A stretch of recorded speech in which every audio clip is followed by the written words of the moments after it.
Hello guys, welcome to my YouTube channel. आप लोगों का बहुत बहुत स्वागत है। कैसे हैं आप लोग?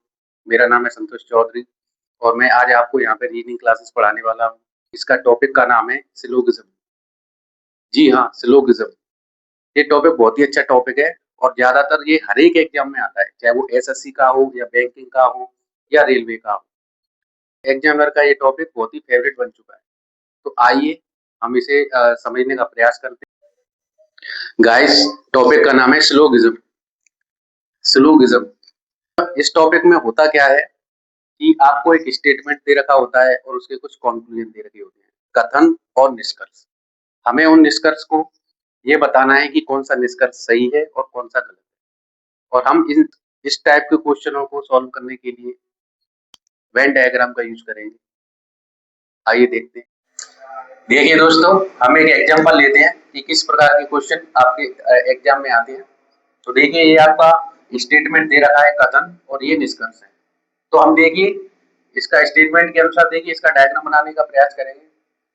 देखिए, ऑल ए आर बी, सभी ए बी है, तो इसका डायग्राम कैसे बनेगा? ये आपने ए ले लिया, सभी ए बी है, मतलब ये जो ए है ना, वे सभी के सभी बी में समाहित है। ठीक है, ये आपका डायग्राम इस प्रकार से बनेगा। अब हमें क्या है कि ये निष्कर्ष है ना, इसमें देखकर ये बताना है कि कौन सा सही है और कौन सा गलत है। इस स्टेटमेंट के अनुसार कौन सा सेटिस्फाई कर रहा है। तो देखिए, पहला वाला स्टेटमेंट क्या, पहला वाला कंक्लूजन क्या कह रहा है? सम बी आर ए। ठीक है, तो इसमें क्या होगा कि कुछ बी ए है। आप यहाँ पे देखिए, ये जो ए है ना, ये सारा बी में समाहित है। ठीक है, इसका सारा एरिया बी के अंदर आ रहा है। तो बी का कुछ एरिया, ये वाला, ये जो है, इतना एरिया बी का भी तो ए के अंदर आएगा। समझ रहे हैं ना? बी का ये वाला हिस्सा भी तो ए में आ रहा है। तो कुछ B, some B R A, कुछ बी ए है, तो ये सही हो जाएगा। सेकंड वाला देखते हैं, सम ए आर बी। देखिए इसमें क्या होगा, जब सारा का सारा ए, संपूर्ण ए बी में समाहित है। ठीक है, तो बी, ए का थोड़ा हिस्सा भी तो बी में ही आएगा, चाहे ए पूरा आ जाए चाहे थोड़ा आ जाए। स्टेटमेंट के अनुसार तो दे रखा है कि सारा ए बी में है, सभी ए बी है, तो थोड़े ए भी बी होंगे, ये भी सही होगा। अब देखिए थर्ड वाला कंक्लूजन क्या कह रहा है, ऑल बी आर ए। देखिए इसमें क्या होगा, इसमें बोल रहा है कि सभी बी ए हैं। क्या ये हो सकता है? आप यहाँ पे देखिए, ए का कितना छोटा सा एरिया है और बी का कितना बड़ा एरिया है। क्या बी ए में समाहित हो सकता है? क्या ऑल बी ए हो सकता है? नहीं हो सकता। आप ऐसे सोचिए, एक स्टेट हो गया राजस्थान, हमने एक उसका डिस्ट्रिक्ट ले लिया, जयपुर। ठीक है, अब जयपुर का पूरा एरिया राजस्थान के अंदर आता है। तो क्या राजस्थान का पूरा एरिया जयपुर के अंदर आ सकता है? नहीं आ सकता है। तो ये उसी प्रकार का कॉन्क्लूजन है। ठीक है, तो ये आपका हो जाएगा गलत। देखिए आइए, ये सेकंड एग्जांपल है। ये क्या कह रहा है, सम ए आर बी, मतलब कुछ ए बी है। देखिए इसका डायग्राम बनाते हैं तो कैसे बनेगा। ये ए ले लिया और ये बी ले लिया। इस स्टेटमेंट के अनुसार ये डायग्राम बनेगा। तो देखिए इनका सम ए आर बी है, तो इनका थोड़ा थोड़ा हिस्सा ये मिल रहा है, ये हिस्सा मिल रहा है इनका। ठीक है, अब हम इसके निष्कर्ष देखेंगे। तो निष्कर्ष क्या कह रहा है, पहला वाला, सम बी आर ए। देखिए ऑब्वियस बात है, ए का थोड़ा हिस्सा भी बी में मिल रहा है, बी का थोड़ा हिस्से में ए में मिल रहा है, तो B, some B R A सही बात है, ये आपका राइट हो जाएगा। सेकंड वाला सेम है, सम ए आर बी, क्योंकि ए का भी थोड़ा हिस्सा बी में मिल रहा है, तो ये भी सही हो जाएगा। अब आते हैं थर्ड और फोर्थ पे। आप यहाँ पे देखिए, हमें केस क्या दे रखा है, स्टेटमेंट क्या दे रखा है, सम ए आर बी, मतलब ए और बी के कुछ हिस्से मिल रहे हैं, कुछ ए बी है। तो ऑल ए बी हो ही नहीं सकते। आप यहाँ पे देखिए, इसके अनुसार सिर्फ इनका थोड़ा हिस्सा मिल रहा है, ना कि ऑल ए बी, तो ये आपका गलत हो जाएगा। और सेकंड, ये फोर्थ वाला भी सेम है, ये भी गलत हो जाएगा। ठीक है, अब हम नेक्स्ट आपका क्वेश्चन लेते हैं, जिसमें आपको हम नॉट वाला केस बताते हैं। देखिए एक एग्जांपल हम और लेते हैं। ये आपका स्टेटमेंट दे रखा है, ऑल ए आर बी। हम इस बार दो स्टेटमेंट वाला क्वेश्चन ले रहे हैं। एंड सेकंड स्टेटमेंट, पहला स्टेटमेंट है आपका ऑल ए आर बी। ठीक है, और दूसरा है सम बी आर सी। तो देखिए हम डायग्राम कैसे बनाएंगे इसका। तो पहला देखेंगे, पहले स्टेटमेंट के अनुसार all A are B, all A are B. Second statement क्या कह रहा है, सम बी आर सी, ठीक है। तो यहाँ पे बी का थोड़ा सा हिस्सा सी में आ रहा है, तो आप देखिए ऐसा करेंगे,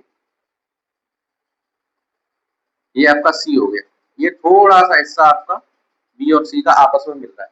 अब देखिए आप सी यहां से भी ले सकते हो, यहां से भी ले सकते हो, ठीक है, कहीं से भी ले सकते हैं, लेकिन हम यहां से नहीं लेंगे, ए का हिस्सा सी में नहीं आना चाहिए, क्योंकि स्टेटमेंट में कहीं भी नहीं दे रखा है कि सी और ए का कोई हिस्सा मिल रहा है, ठीक है। आप सिर्फ स्टेटमेंट के अकॉर्डिंग ही चलेंगे, ठीक है। अब देखिए कंक्लूजन क्या कह रहा है, पहला सम सी आर ए। अब आप देखिए सी यहाँ पर है और ये यहाँ पर है, क्या इनका कोई भी हिस्सा मिल रहा है आपस में, नहीं मिल रहा ना, तो ये सीधा सीधा गलत हो जाएगा। सेकंड वाला क्या कह रहा है, सम बी आर ए। देखिए यहाँ पे ए पूरा का पूरा संपूर्ण बी में समाहित है, तो ए का थोड़ा हिस्सा भी बी में आएगा और बी का थोड़ा हिस्सा ए में आएगा, ठीक है, तो ये आपका सही हो जाएगा। थर्ड क्या कह रहा है, some C is not B, and fourth some A is not C. देखिए क्या होता है, नेगेटिव जब कंक्लूजन दे रखा होता है, एक इसके बारे में आपको बता देता हूँ कि जब आपका जो स्टेटमेंट दोनों पॉजिटिव हो, यहाँ पे हमें स्टेटमेंट में कहीं भी नेगेटिव वर्ड नहीं दे रखा है, ना यहाँ पे नो दे रखा है, ना नेवर, और ना ही नॉट, मतलब कोई भी नेगेटिव वर्ड यहाँ पे यूज नहीं हुआ है।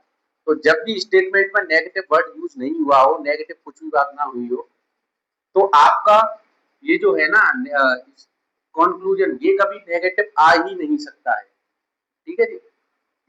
तो ये आपके दोनों गलत हो जाएगा, पॉजिटिव स्टेटमेंट का नेगेटिव कंक्लूजन नहीं आता है, ठीक है, जब डेफिनेट की बात हो रही है। पॉसिबिलिटी में आ सकता है, वो मैं आपको बाद में बता दूंगा कि पॉसिबिलिटी वाली कैसा होता है, ठीक है। देखिए ये एग्जांपल हमारा नेगेटिव स्टेटमेंट दे रखा है, तो हम इसे कैसे सॉल्व करेंगे, इसका डायग्राम बनाएंगे तो क्या होगा, नो ए इज बी, मतलब ए और बी में कोई भी नहीं मिल रहा है, कोई भी संबंध नहीं, ये होगा आपका, ठीक है।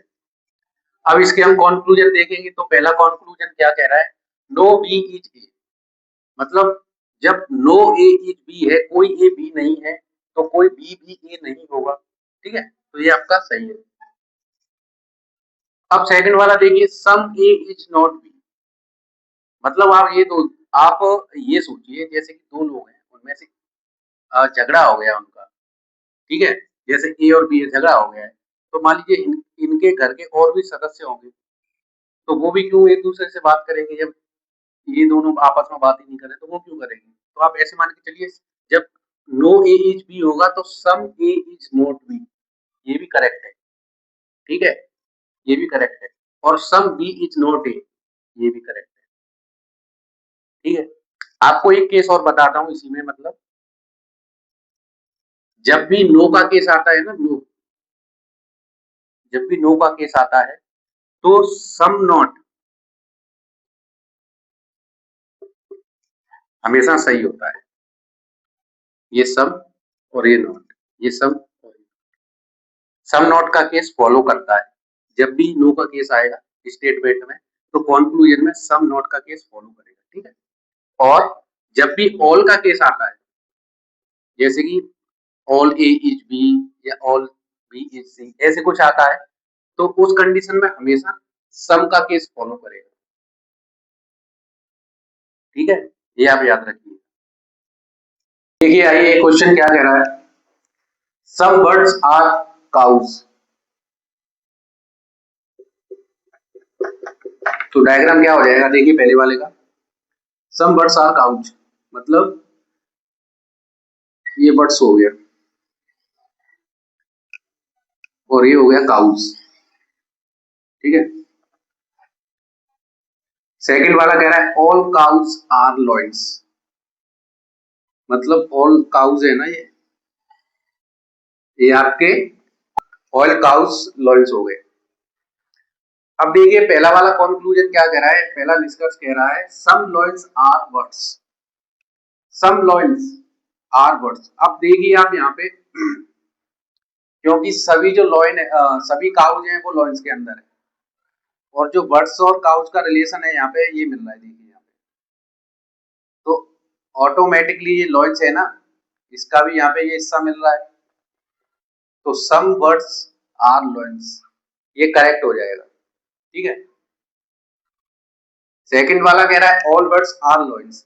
अब देखिए बर्ड्स का ये रहा हिस्सा, ये लॉइंस का हिस्सा हो गया यहाँ पे, तो इनका थोड़ा छोटा सा ही तो हिस्सा मिल रहा है। ऑल बर्ड्स आर लॉइंस ये हो ही नहीं सकता है, ये इसके अंदर कहाँ आ रहा है, ये देखिए इनका थोड़ा सा हिस्सा मिल रहा है, तो ये आपका गलत हो जाएगा।